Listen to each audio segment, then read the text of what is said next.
Hello, students. How are you? Here we are. We're going to continue with factor markets. Today, we're going to be talking about changes in factor market demand and supply.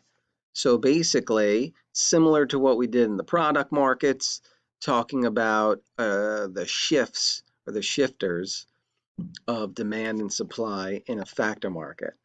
So first, let's look at certain ideas here, concepts. Let's use supply and demand to kind of analyze why do surgeons earn an average, see here, about $384,000 when gardeners earn an average of about $25,000, right? It basically all comes down to supply and demand, right? It's very difficult to become a surgeon. You have to go to medical school. You need excessive amounts of training. Takes years and years and years. And the fact that it takes so long and it's so expensive, right? Basically, there's a very low supply of surgeons, right? But there's high demand. Everyone needs surgeries, this, that, the other thing. So the demand is high, but the supply is low. So it looks something like this, right? Demand shifts out to the right, supply is low. As you can see here, the demand and the supply are intersecting all the way up here. The wage rate is very high, right? And basically, like I said, the supply and demand explains why the wage is so high. Now, if we go to the other side here, supply and demand for gardeners, think about it. Any one of us could do gardening if we wanted to. Obviously, it would take a little bit to get good at, but you really could get a job this summer working as a gardener for someone. And so, in that case, it doesn't take very long to become a gardener. So the supply is very high, but the demand is low. So now you have the opposite effect of a surgeon where the supply is down. So there's a ton of supply because there's easy entry into this market to become a gardener, and the demand's relatively low. So you have a very low wage rate compared to a surgeon, right? So supply and demand helps us explain wage differences, right? Most of the time. But so what are the shifters of supply and demand in the factor market? What shifts the demand for labor? First, the price of the output. If the price of the product goes up, the worker that produces the product becomes more valuable. Remember this, the equation for MRP, which I have horrible handwriting, sorry, is price of the product times the marginal product, right? So remember, the demand for labor, the equation is based on MRP equals MRC.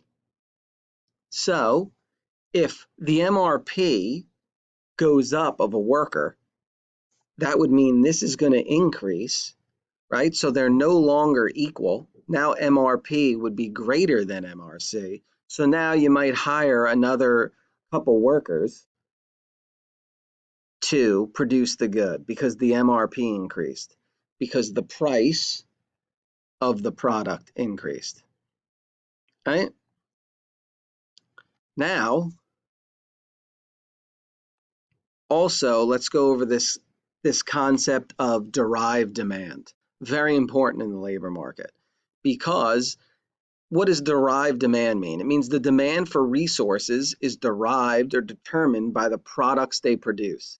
So really, the demand for labor sometimes doesn't necessarily have to do with the actual worker. It has to do with the product they're producing has become more popular for whatever reason, right? We know the supply shifters in products, tastes and preferences, could be some sort of many different things, right? That would shift the demand for a product. So if we happen to be the labor, the worker who produces that product, we in turn, the demand for our labor will go up because the demand for that product went up. That is what derived demand represents. So what's another thing that would make the demand for labor go up. The productivity of the worker. Remember our equation again. I'm going to draw it on here again. MRP is equal to the price of the product times the marginal product, right? If the productivity of the worker increases, it means the marginal product they're producing increases, which means MRP increases. So now we're going to demand more labor because the MRP now will be greater than the MRC, and you're going to demand more workers because they're more productive at whatever it is they're doing. So the productivity of the worker is also a demand shifter. Now the third demand shifter is the change in price of other resources, a substitute resource. I'm going to show you a video in a couple minutes here. What happens to the demand for assembly line workers if the price of robots falls? Really look at any car manufacturer. If you ever see video of cars being made, you see these machines putting together the cars, screwing in the screws, the bolts, right? They're very expensive. But if the price of those drops, right, it might take the actual job of someone who works on an assembly line. So technology, like all of us, they say one day everything's going to be automated. Everyone always has to be concerned that, the job they do may be replaced by some sort of technology or robot. So the change in the price of other resources would actually affect the demand for labor. So here, what if Flippy is expensive, right? It's $60,000 to $100,000 for that robot. Now you look at maybe a place like McDonald's. McDonald's pays their workers minimum wage. The guys work in the grill. They probably figure out the cost of what they pay an employee like that a year. And they debate, is it worth buying a Flippy machine, right? So a change in the price of Flippy, if Flippy came down to say $20,000 to $30,000, you might see them at every McDonald's in the United States, right? So the change in the price of other resources would shift the demand for human labor to the left, right? It would actually go down. You also have to take into account complementary resources, right? What happens to the demand for loggers if the price of lumber increases significantly? Now remember, that's kind of a derived demand. If the demand for loggers, if the price of lumber increases significantly, right, that means companies are going to want to cut down more logs and sell more product to home builders or whoever else they're selling the lumber to. So that would make the demand for loggers increase, remember, because their marginal revenue product would increase. So let's practice with some of these shifters to help you get a better understand of what exactly the concepts behind this. So identify the resource and shifter of the scenarios below. Remember, ceteris paribus, right? Everything else stays still. These are the only things changing, right? So price, none of this is moving. So increase in demand for microprocessors leads to a blank in the demand for processor assemblers. Think about this. So remember the three shifters. One is the price of the good, right? The productivity of the labor. And the other one is the change in the other resource, either the price of a substitute or the price of a complementary item. So if there's an increase in demand for microprocessors, what's that going to do? That's going to increase the price of microprocessors, which in turn is going to lead to an increase in the demand for processor assemblers, right? The increase in price has increased the marginal revenue product of each one of the processor assemblers. So the demand for them would increase. Next one, there's an increase in the price for plastic piping causing the demand for copper piping to, I'm going to give you a couple seconds after each one of these to see if you can figure it out.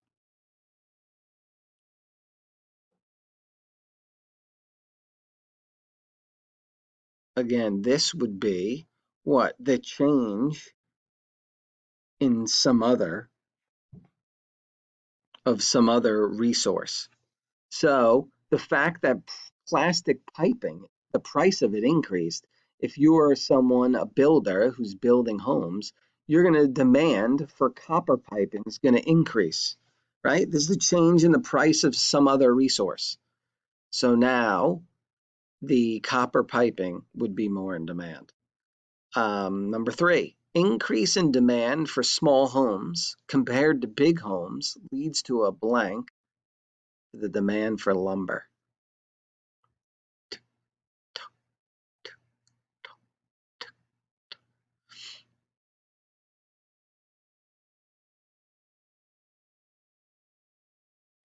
This would be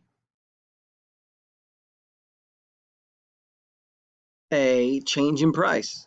What's going to happen here to the price of lumber? Demand for lumber is going to decrease, right? If builders now all of a sudden are building these small homes compared to big homes, then you're going to need less lumber to do that. So demand's going to decrease for lumber. The price of lumber is going to drop. So there will be a decrease in the demand for lumber. Again, remember, this is it leads to a decrease in the demand for lumber. So number 4, for shipping companies, blank in price of trains leads to a decrease in demand for trucks.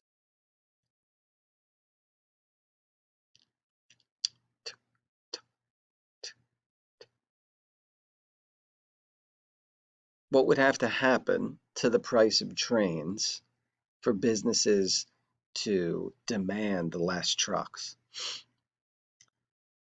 The price, change in the price of other resources, right? If the price of trains decreased, businessmen, right, they want to maximize their profits. They would use trains instead of trucks to transport their goods. Number 5, decrease in the price of sugar leads to a blank in the demand for aluminum for soda producers.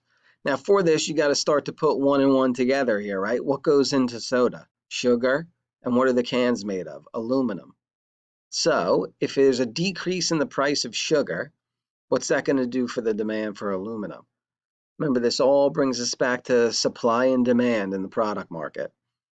If the price of an input, sugar, into soda decreases, the price of the good should decrease, right? So the demand for aluminum should go up because you're going to sell more sodas, right? So the price of the good decreases and the demand for aluminum, the cans of soda, would increase. Number 6, substantial increase in education and training leads to a blank in demand for skilled labor. Which shifter would this be, right? We only have price of output, productivity, labor, or the change in the price of some other resource. So hopefully now you're starting to figure out, how do people become more productive? They become more educated and trained, right? So if people become more educated and trained, they'll be more productive. So demand for that labor, skilled labor, would increase. That would be the shifter, change in productivity. So now that we've talked about the demand side of labor, what about the supply of labor, right? Other than a wage, what influences your willingness and ability to get a job in a specific field? Really, one thing, like I hit on with the surgeon, education and training, right? To become a doctor or surgeon, you have to go to school for many years, right?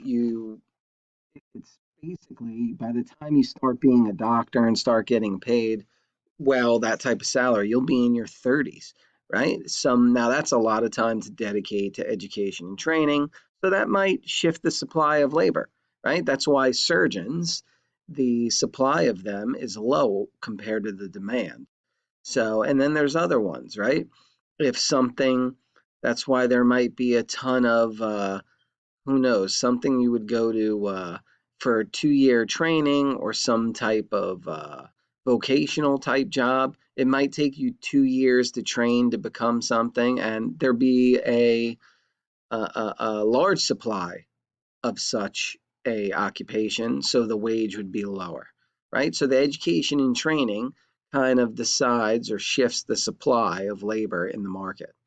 Availability of alternative options, right? What else could you do instead of that particular job? You can do other jobs, right? And what's the pay? What's this? What's that? There's a lot of different factors that go into choosing an occupation. So the availability that there's so many different jobs you can choose from affects the supply of labor in particular markets. Immigration and mobility of workers. Immigration is a big one, right? Talked about a lot by the president, people coming in. If you have a lot of immigrants coming into a country that could fulfill certain jobs and supply of labor, this also shifts the supply of labor, right? If there's an influx of immigrants that can all do a certain job, that are good at certain job, you'll see the supply curve shift to the right. But what does that do? That's going to drive the wage down, right? So that's one of the big arguments against immigration, right? That you hear a lot of people fight, that drives the wage down. It's hard to get a job. They're taking, American jobs. So a lot of that. And mobility of workers, right? Listen, we live in New Jersey. It's very expensive to live in New Jersey. So a lot of people do move down to the South, right? And they get jobs down in the Carolinas or somewhere else where, they have mobility and they can move and get a job somewhere else. So the supply of labor sometimes moves based on, the cost of living expense. So New Jersey, for the past couple of years, has seen a exit of people moving to cheaper states to live in. So the mobility of those workers has shifted some supply out of New Jersey into different states. Cultural expectations, um, some cultures might expect you to be a lawyer, a doctor, right? Some cultures might not be influenced that much by what you want to do with your life.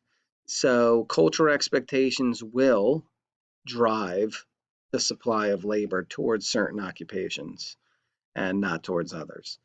Working conditions. Some jobs are very dangerous, right? But usually, if they're super dangerous, you're compensated well for it. So the working conditions also, some people, listen, you might want to sit inside and be in a nice cubicle, right? Other people might think that's a nightmare. They want to be outside, moving around. Who knows? Climbing, you ever see guys climb those cell towers? They have to wear special suits to like fix the cell towers. So working conditions definitely affect the supply of labor, right? The more dangerous something might be, the less people will be willing to do that job, right? Preferences for leisure. This is definitely something that's been, you've seen a change over the decades from when my parents were young, and they went to work, and really you worked for the same company for 30 years. You were dedicated and loyal. Nowadays, there's a lot of talk, they call it a work-life balance, right? There's, you shouldn't work so many hours in a week. You should have time to do stuff with your family and other things. So the preference for leisure definitely also will guide you towards certain jobs over others, and it changes the supply of labor in that market. So similar to our surgeon discussion, we're going to use supply and demand. Why do professional athletes make so much money? Right? People always, some people get very upset by it. Some people completely agree with it, right? If you love sports, here's one hot off the presses, right? Tom Brady just signed a $50 million 2 year deal with the Buccaneers. Why in the world would they pay a quarterback in football $25 million a year, right? how do you explain this? Really, it comes down to supply and demand. It amazes me. There's 32 professional football teams. You would think in this planet that we have of all the billions of people across the world that they could find 32 good quarterbacks. But anyone who is a football fan and watches football knows that is not true, right? There is more bad quarterbacks than there is good quarterbacks.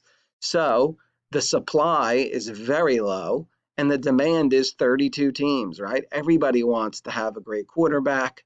Everybody wants someone like Tom Brady who just wins games and has proven himself over time, right? He has the experience, he has the human capital that makes him worth that much money.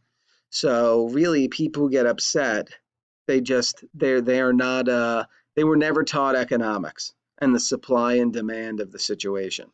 So is he worth 50 million? He absolutely is, right? Because somebody paid him 50 million.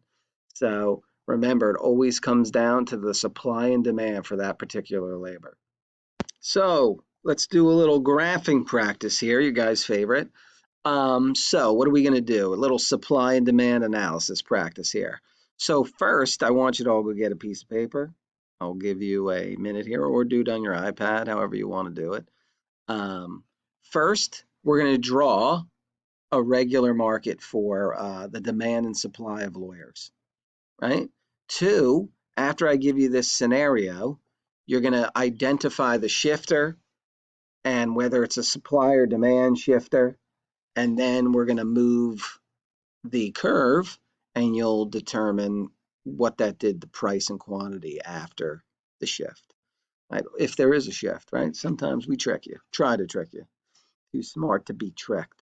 So let's analyze the market for lawyers. So say there's an increase in demand for lawyers. Pretty straightforward. They're telling us what the demand is here. Hold on, let me get my little drawing thing up here. So remember, now it's not price anymore. Now it's wage, right? The wage is up here. So we have the wage and the quantity. Quantity still on the x-axis. So we have demand downward sloping, right? Supply upward sloping. This is of labor. Labor. Here was the Q and W at the equilibrium. Now we have a demand shifter. You guys know there's an increase in demand. Which way does the demand curve shift? I hear all of you sound so sweet in my ears saying, Mr. J, it shifts to the right. That's an increase in demand. Correct, sir and madams. So we're shifting this curve to the right. Wage has increased, quantity has increased. W1, Q1, right? Wage increased, quantity increased. Excellent. Good job. Next one, a decrease in the number of law schools. Now remember, our three shifters, right? Price of the output, change in productivity, change in the price of other resource, some sort of substitute or complementary resource. So a decrease in the number of law schools, what would this do, right? We got to think. So that would mean there would be less lawyers graduating in 4 years. So think about that for a minute. Put my little drawing tool up here. You guys can pause the screen if you'd like, or try to draw. What do you think would happen here? Draw the original market, right? Wage here, quantity here. Here's the equilibrium, demand, wage, or supply, I'm sorry. L, we're right here. Okay. Using my finger to draw, guys, forgive me if it's messy. So there's a decrease in the number of law schools. What would that do? What shifter would that be? Hmm.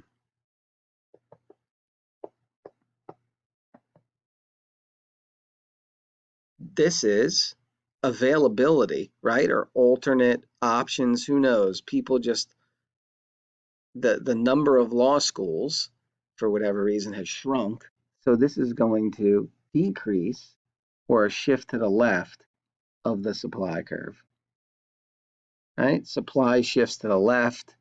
What does that do? The quantity of lawyers has decreased, but the wage, or what a lawyer gets paid, has increased. Next one. A decrease in the price of software that performs the same tasks as lawyers. Oh boy. Is that possible? Lawyers, be nervous. Um, okay. Again, I'm going to give you some time to draw this. Think about it. Draw the regular market. Pause the screen if you want. What would this do? A decrease in the price of software that performs the same tasks as lawyers.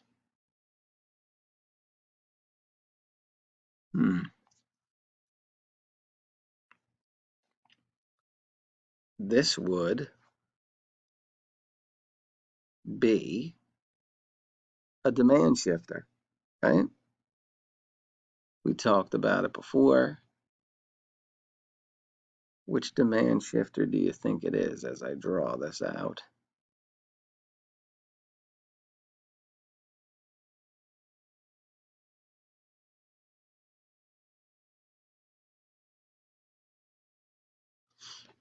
Oh boy. Guys, I'm sorry, we just zoomed for some reason. I'm learning how to use this software. Hold on. See if that worked. Just erased my whole thing. Not cool. Let's try to do this again. So, draw this out. Wage, quantity,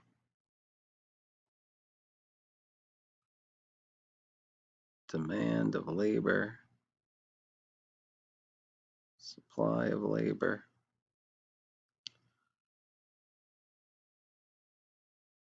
Here is the equilibrium, right? Q, W. Now, this is a shift in demand, right? It's the change in the price of other resources. We have some sort of substitute resource here that can be used instead of the lawyer, right? Instead of an actual human being lawyer, it's the software. Demand's going to decrease, which in turn drives down the quantity of lawyers demanded and also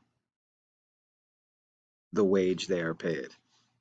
So number 3 is a demand shifter, right? Wage decreases, demand decreases. An increase in the number of students that attend law school. Now, what would this be? Similar to number 2, I'm going to tell you, feeling like it's a supply shifter, right? I have to go to the next screen to get a thing. So if the number of law students increased, what would that look like?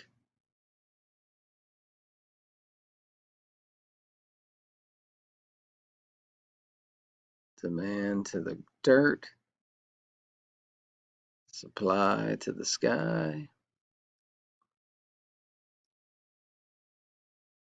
Here's the equilibrium. It's horrible. I'm going to erase that one. Ugh, I erased the whole thing. My apologies. We'll get there, guys. We're going to get there with all this. Wage, quantity, Demand to the dirt again. Supply to the sky.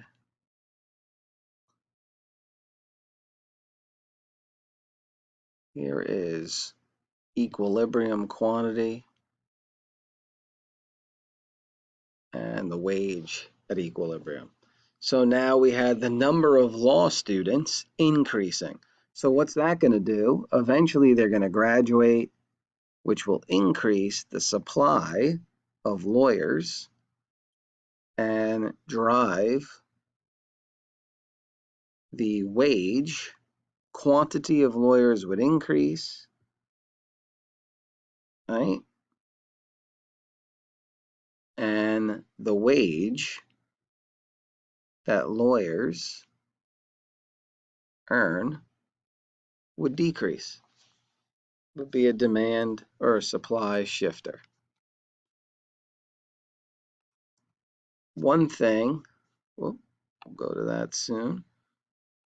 Physical therapist. I know a lot of people, that's like a popular major to take now for some students, which is a great major. But when I was, believe it or not, when I graduated in 97, that was a 4-year degree.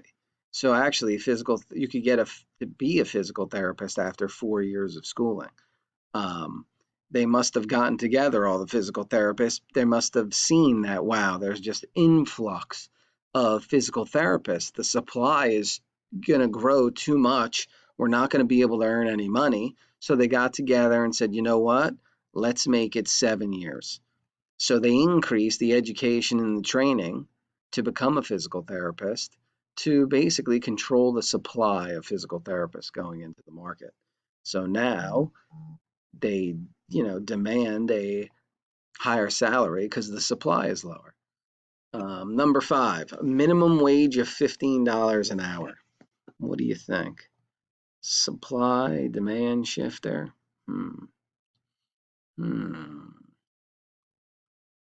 First thing you got to ask yourself, remember, so the government said there's going to be a $15 minimum wage. Do you think lawyers make more than $15 an hour? I'm going to tell you it's safe to say yes, they do. So a minimum wage of $15 an hour would not affect the supply and demand of lawyers. It'd have no effect, right? Non-binding. So those would be the 5 supply and demand analysis practice. So number 1 was just straightforward, increase in demand. They told us, right? We didn't really have to figure out if it was supply and demand. Number 2 was a decrease in the number of law schools. Now remember, what's that going to do? That's going to change the supply of lawyers going into the market. So it's going to, if there's less law schools, there's going to be less lawyers, right? So that will drive supply to the left, the shift. Wage will increase, quantity of lawyers will decrease. Number 3, a decrease in the price of software that performs the same tasks as lawyers. Now, this was a demand shifter, right? It's a change in the price of some other resource, a substitute resource, right? Almost like a robot, right? So the software can perform the same tasks as a lawyer, so the demand for lawyers would decrease.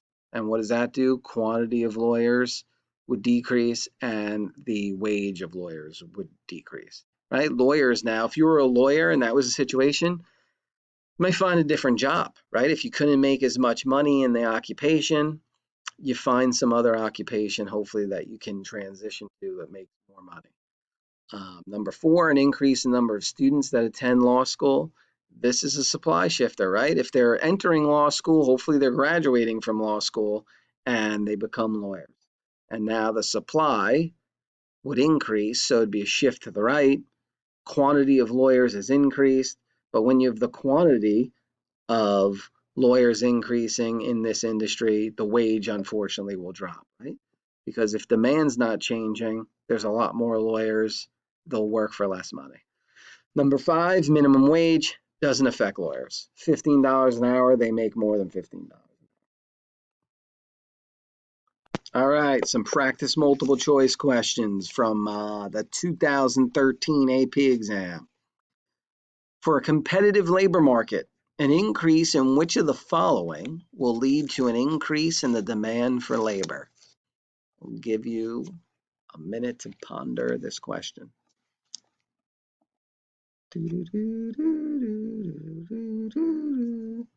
I'll let you think, I'm sorry.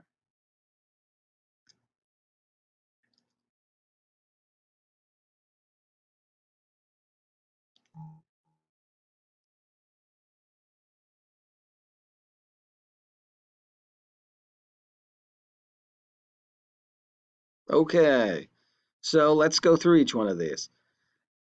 Which of the following will lead to an increase in the demand of labor? Would the supply of labor have to do with the demand? No, that would be a supply change, not a demand change. A, cross it off. The minimum wage. Would an increase in the minimum wage increase demand? No, right? That's not how that works. That would usually, when minimum wage increases, the quantity demanded decreases. Not usually, always. So B is no good. The cost of medical benefits provided to the labor hired by the firms. That would decrease demand, right? Now the labor is being more expensive, right? If the labor is more costly, you would actually decrease, that would decrease the demand. So C, gone. Labor union dues, really nothing to do with this, right? That's basically paid by, like, teachers are in a union, they take money out of our paycheck each time. So an increase in labor union dues wouldn't do anything to the demand for teachers because teachers pay the union dues. E, the demand, hopefully this is right because it's the only one left.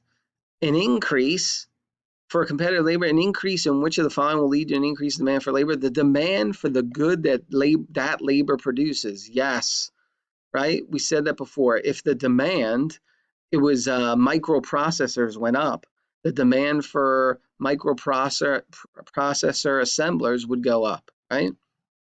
So it's derived demand, right? If the demand of the good goes up, the demand of labor that produces that good would go up. E is the correct answer. Next question. A firm's demand for labor is known as derived demand because, so this is basically asking a very similar question to the last one, but just in a different way. So again, I'll let you look at this for 15 seconds and then we will go through each answer.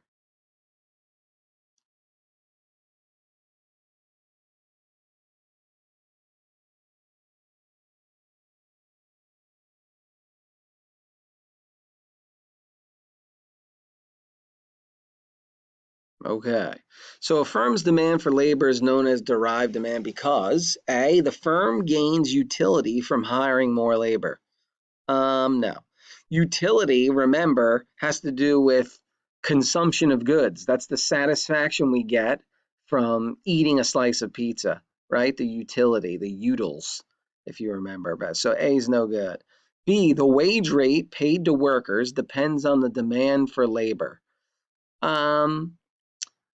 The wage rate doesn't depend on the demand for labor. It depends on demand and supply together. So that's why B is not the correct answer. C, the amount of labor demanded depends on the amount of capital invested. Not true, right? Sometimes capital can be considered the physical capital, right? Could be robots, can be machinery. So it has something to do with it, but it's not totally dependent on it. C, also no good. And it's not derived demand, really, at the end of all of this. The wage rate paid to workers depends on the demand for the amount of labor demanded. Those don't have to do, remember, derived demand is its value comes from some other source. So D, the amount of labor demanded depends on the demand for the firm's product. That sounds like a good answer, right? It's not the labor that's demanded. It's the demand that for the firm's product that makes the labor be demanded, right? That's what derived demand means, basically. Question, choice D is the correct answer. Choice E, the firm will benefit from hiring additional labor. No, that is not what derived demand means. So the correct answer here is D. It's the only answer that really defines what derived demand means.